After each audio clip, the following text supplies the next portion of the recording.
Recording, there we go. The bad news is that we're on the last chapter.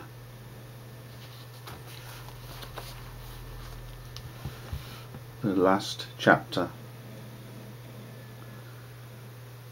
Tien Pao hesitated long at the door of the barracks. 60 fathers were back. He could hear shuffling of feet inside. Someone coughed, but otherwise they were unusually silent, these noisy, loud-talking Americans. It seemed strange to stand at the door of a barracks, and that the barracks was his house. Was he supposed to knock, or just walk in? In time, Tien Pao remembered Glory of the Republic. The little pig had to go into the barrel. He could not be in the house. If only they knew. If only he could make them understand that a pig could be proper, and that Glory of the Republic was a very proper pig. Tien Pao started to tie Glory of the Republic to the barrel. Across the yard he eyed the closed door. It would make it all the harder to go in without his pig. Glory of the Republic set up a struggle. He did not want to be left behind in the barrel. Tien Pao picked him up again, and with the pig in his arms, have a look. With the pig in his arms, he went back to the door of the barracks. It seemed somehow wrong that the door of these foreign men was his door too. It really was. They really had adopted him. But as he stared at the closed door, Tien Pao felt so sad and forlorn that it made his throat ache and his eyes feel tight and tired.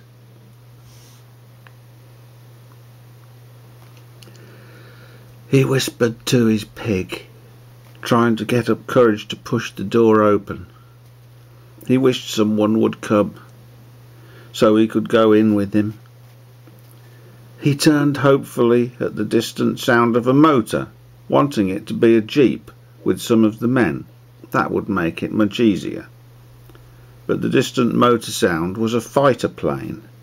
It glinted silver in the late afternoon sun as it slid out of the sky down to the far end of the distant airfield. It was exactly like the plane the Lieutenant Hamsun had gone down in. Then under the motor sounds was another sound, nearer, and this was a jeep. It turned from the road into the drive and raced towards the compound. It was the doctor. Oh, he'd forgotten. And now the doctor had driven out to the rock all for nothing. Tien Pao almost shoved the door open to plunge into the room, but he had Glory of the Republic with him. Tien Pao felt cornered. He turned to face the doctor. The doctor was not alone in the jeep, but the sun's reflection on the windshield made it difficult to see who was with him. It wasn't the interpreter. Could it? Was it? It was. It was his yellow-haired airman, his river god. The doctor had brought the airman from the hospital to see him. That was the surprise. With a yell, Tien Pao flew to the jeep. He all but dropped Glory of the Republic. Lieutenant Hamsun! Lieutenant Hamsun! He was proud that he could shout out the name. The doctor had got out of the jeep, but Lieutenant Hamsun was slow. His leg must be still stiff. Tien Pao could not wait. He leapt into the jeep, slid over the seat, and laid his head against the man's chest. Lieutenant Hamsun. Oh, they had no words. but now they'd be able to talk through the interpreter and tell each other all the things they'd wanted to tell each other that long day in the cave, that night in the mountains, and all the things that had happened since. Tien Pao was so excited he couldn't hold still. He pulled away and proudly showed the airman his uniform. He laughed excitedly and even pulled out the wad of yen to show it to the lieutenant.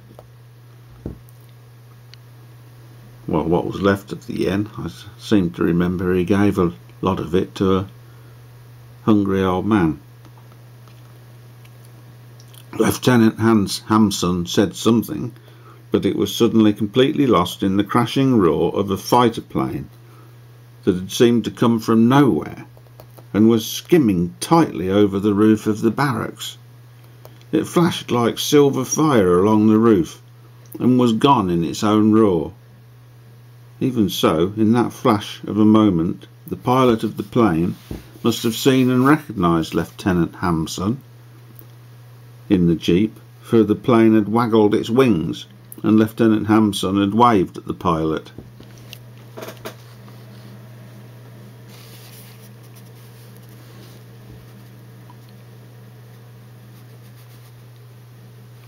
Tien Pao stared after the plane with amazed mouth wide open. The interpreter and some of the 60 men came running out of the house.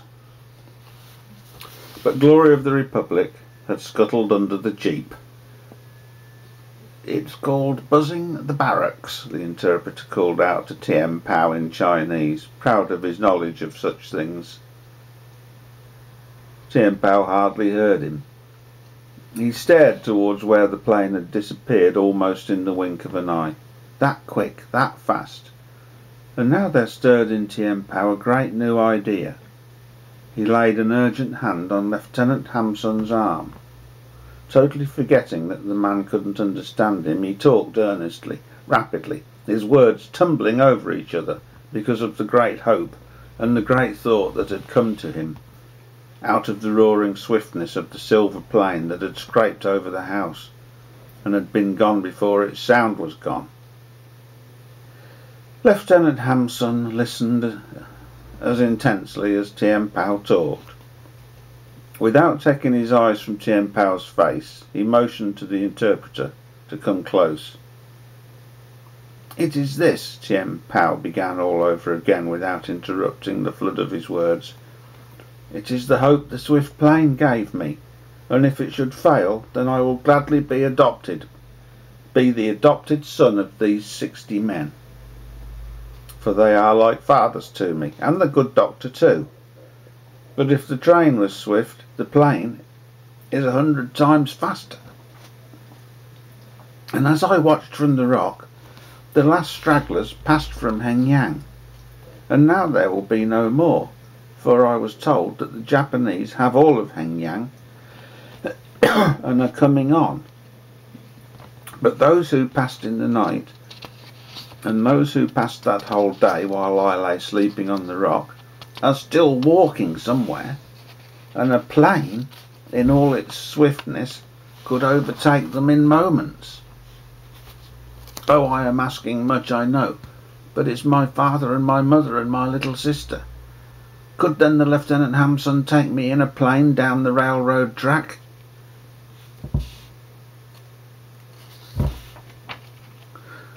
"Until we come to such a point that the refugees have not yet reached.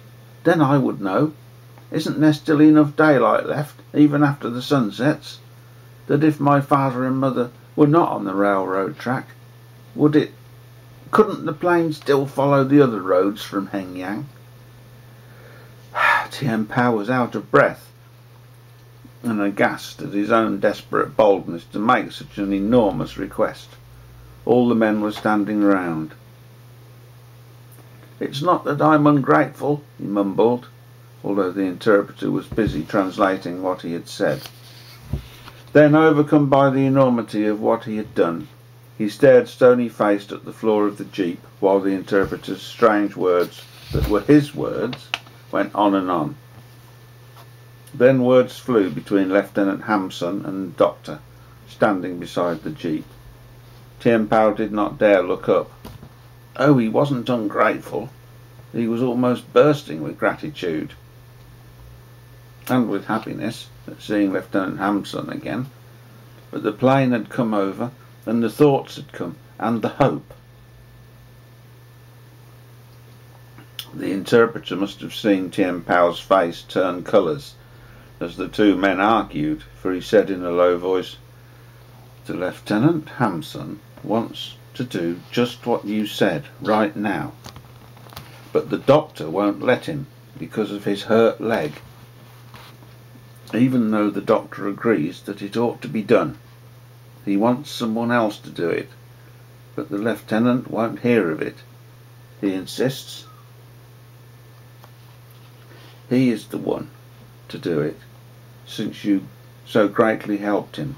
The interpreter chuckled. "Now he's telling the doctor he'll stay in his old hospital an extra month if he'll just let him do this one thing." "And my 60 fathers?" Tien Pao whispered urgently. "Oh, you haven't lost face with them either," the interpreter assured him. "They are all for it, because they are all for you, but just doubtful that the Lieutenant Hamson should do it. Don't be ashamed, they understand.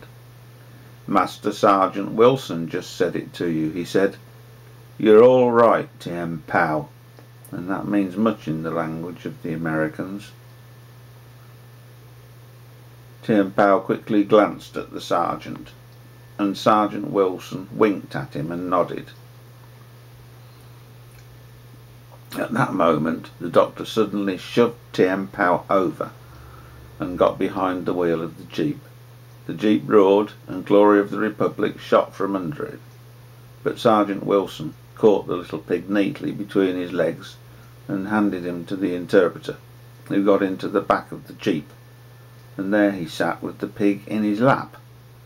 Tien Pao sat between Lieutenant Hamson and the doctor, and he could have wept, so great was his relief.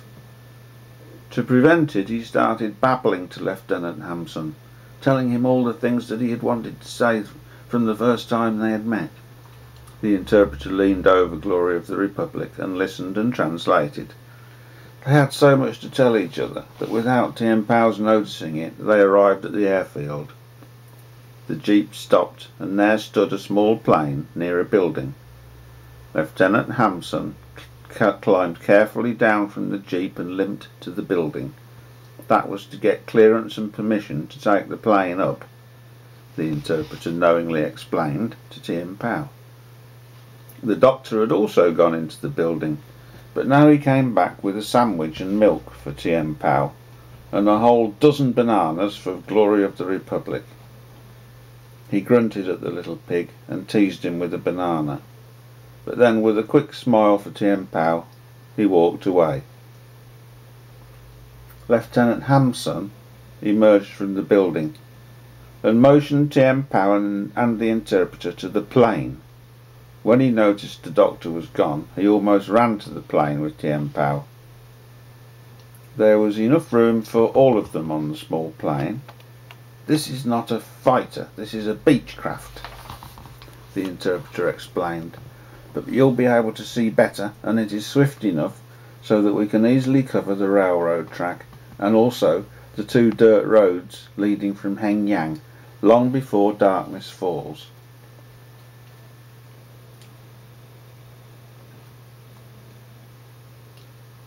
Lieutenant Hamson was busy in the pilot's seat.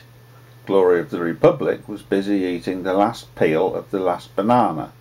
But when the plane's motor suddenly roared, the little pig scuttled between Tien Pao's feet and flattened himself so tightly against the floor, Tien Pao almost had to pry him loose.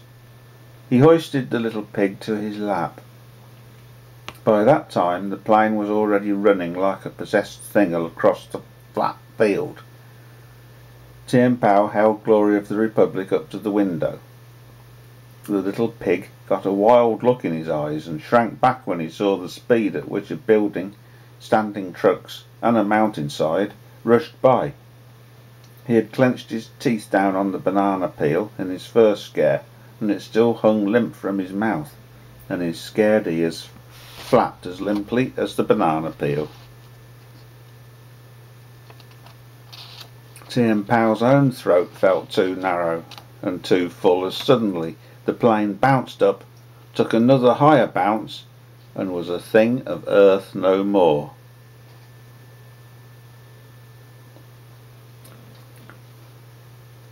And I think, as they go off in the plane, to look out for Tien Pow's father, mother, and Beauty of the Republic, I think that's where we'll have to leave them again for now.